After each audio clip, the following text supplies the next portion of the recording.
Hey there, my name is Kelly Dale and I'm owner of Off the Beaded Path located in Forest City, North Carolina.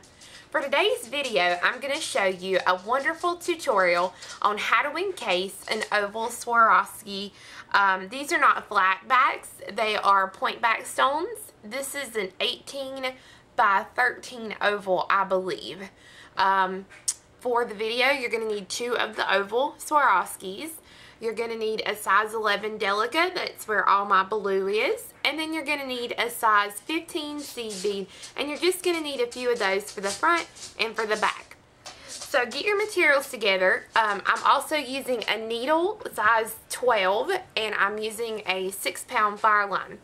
I do go ahead and apologize if you hear little footsteps in the back like right now, because it's over 100 degrees here in North Carolina today.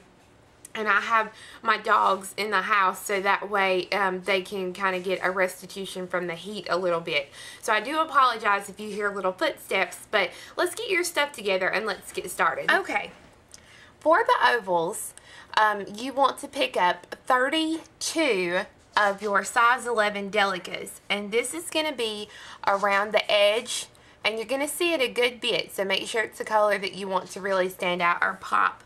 But you're going to need 32 on your needle. And I've got about a little under a yard of thread threaded onto this needle.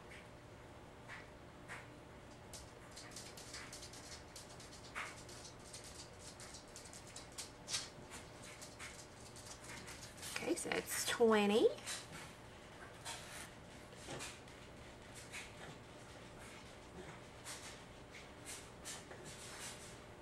Alright, now with the 32, I'm going to bring it down near my tail here, and I'm going to tie my tail and my working thread together in a good knot. If you want to do this on other shapes of Swarovskis, you most definitely can.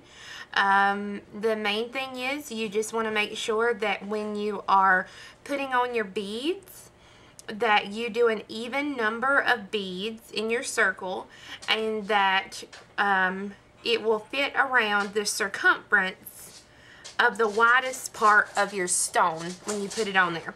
So first thing I'm going to do, got my knot in here, and I'm going to go ahead and I'm going to go through 2 beads next to my knot.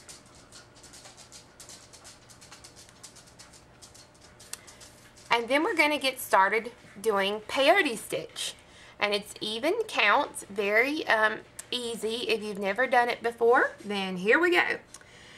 We are coming out of 1 bead, and I normally try and either put this around my pinky or a finger, so that way I can kind of keep it in the round and not have to worry about it. But I'm coming out of 1 bead, I pick up a bead, skip 1 on the base, and then go through the next bead. Our pattern is always skip 1, go through 1. Got it? Alright. And it's going to lay in just like that. I say we're building a house, is how I explain it to people that I teach at the store. We're building a house and we're adding the bricks into the house. So I've picked up a bead. I'm going to skip a bead in the circle, and I'm going to go through the next bead. And I'm a pretty tight beader, but as you stitch, be sure and don't pull it super tight, because sometimes you may have the right number of beads in your initial circle, and then if you pull it too tight, you're going to shrink everything up, and then you put all this work into it and it's not the right size. So skip 1, go through 1, and we're just going to do this all the way around the piece. Pick up 1, skip 1, and go through 1. And you're just going to do this until we get to the other side. Alright, so as you can see, I'm almost back to the other side. Your biggest thing as you work back to the other side is that you want to be careful and not get your thread or your beads, get them twisted at all. Because if you get it twisted, you're going to have a big problem. But I'm coming out here. I'm going to skip this bead and go through the last bead in my circle, which would be this one. And that will put in my last bead for this round. Now the thing is, when I put that in, now I have to step up because I can't add any more beads.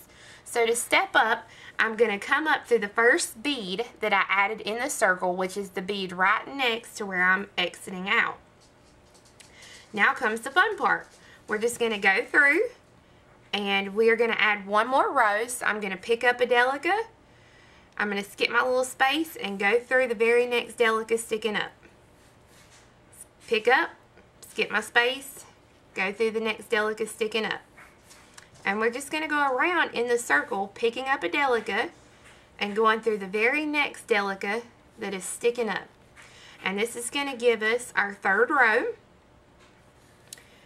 And this is what will kind of hold the sides of our oval in its case.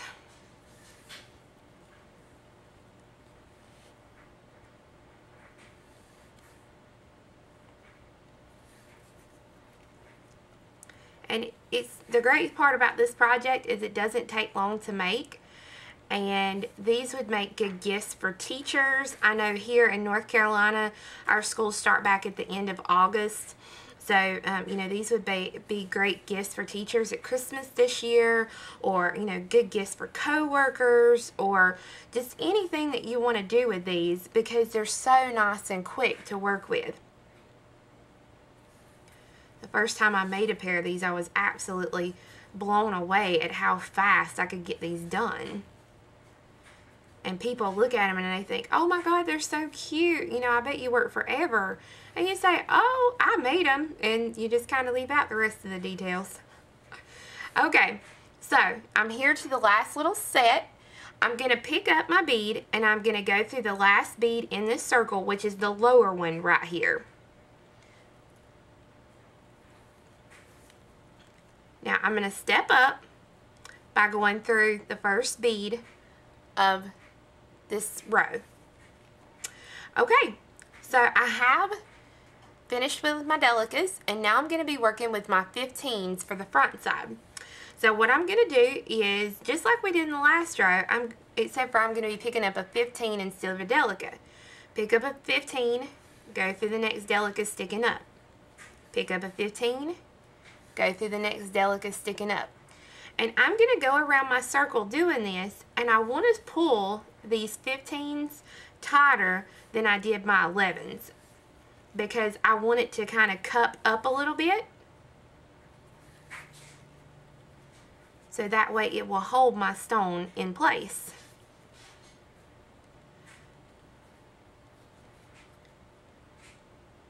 And if you want to add, this is my last row of beads here on the front, and then I'm going to stitch to the back. If you would like to add another row of 15s, just so that you feel comfortable, you know, you can do that. The only thing is, you're going to get a good hold with this, just doing the one row. And if you add another row of 15s or even 13s, you're just covering up more of your stone. And the stone to me is part of the prettiest part of the whole process. So it's completely up to you, but I just do the one row because it holds it in very well. Whoop, picked up a delica there. If you do that, no problem. Just take it back out and pull that delica back out of there.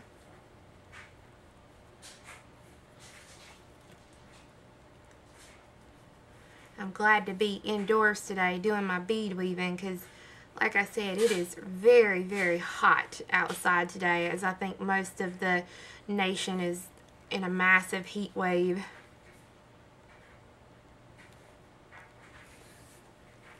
Okay, so I'm coming back to the beginning. So I'm going to pick up my 15, and I'm going to go through my last delica in the round here. Pull it nice and tight so that now I have all my 15s laid in.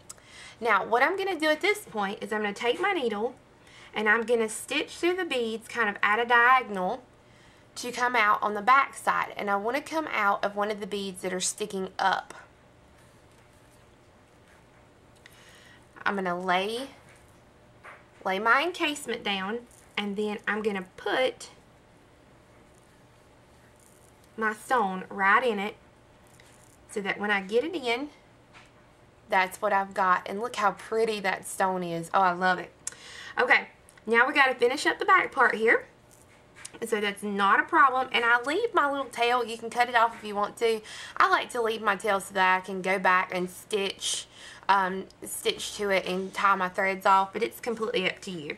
But I'm going to pick up a 15 and go through the next delica around the circle. And I'm doing this one just like I did the front side.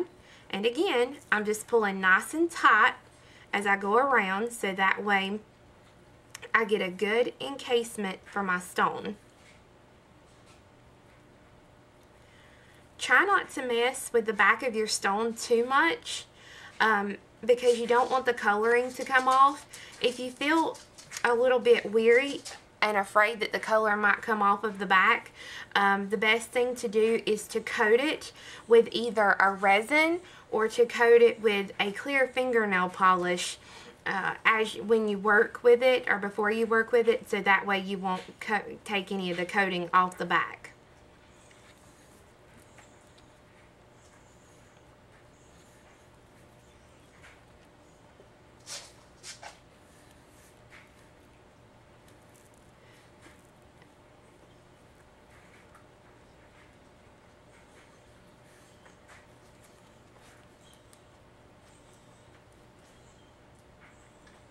And I'm almost back around to my front here. Now, the good thing about these earrings is you can make and connect and do whatever you want to. I just wanted to do a very simple pair to show you guys how to do the technique. So I'm going to do just a very simple loop when I get back up to the top. And so I'm going to put my last 15 in. And I want the top of my earring to be up here somewhere. So I'm going to stitch through my delicas to exit a delica here near the top. And as you can see on this one here, I actually did my loop on a delica that was right behind one of my size 15 seed beads there. So that's where I'm going to do it on this one.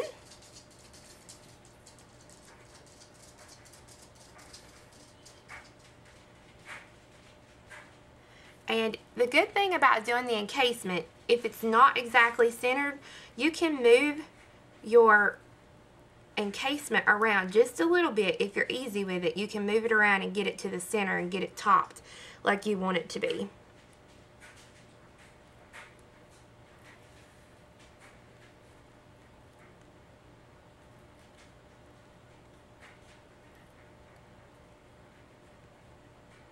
There we go. Okay, now to do my loop, I'm going to use my size 15 seed beads. I'm going to pick up 6 seed beads. I'm coming out of my delica, coming towards myself. So I'm going to come back through that same delica this way so that I can make a circle. And that gives me my loop.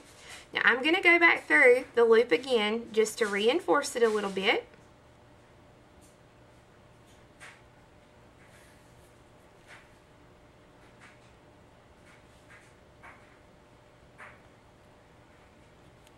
And then back through the delica on the base.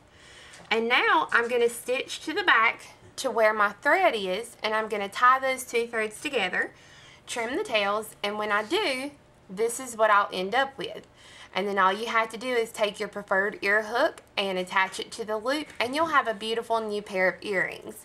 And literally, I think they took me 20 minutes to make, so they didn't take long at all. Okay guys, I hope you enjoyed the project. I hope that you learned something new, especially with the peyote stitch in the round. And I hope you get a chance to do some of these earrings. You can find these Swarovskis on our Etsy site, which is listed here on the video. And just to let you know, we do have a contest on our Etsy site right now. the month of August and September, when you make a purchase on our Etsy site of any of the shower parts or the adjustable rings or the any kits with the shower parts in it, you're going to get your name entered into a contest. We're going to do a draw in the end of September to win a free pattern and kit from us. So it's a little something fun that you can do. Be sure and check back with us next week for another fun video. And in the meantime, go to our Facebook page and become our fan on Facebook. And keep up with everything going on at Off the Beaded Path. I hope you guys have a blessed day.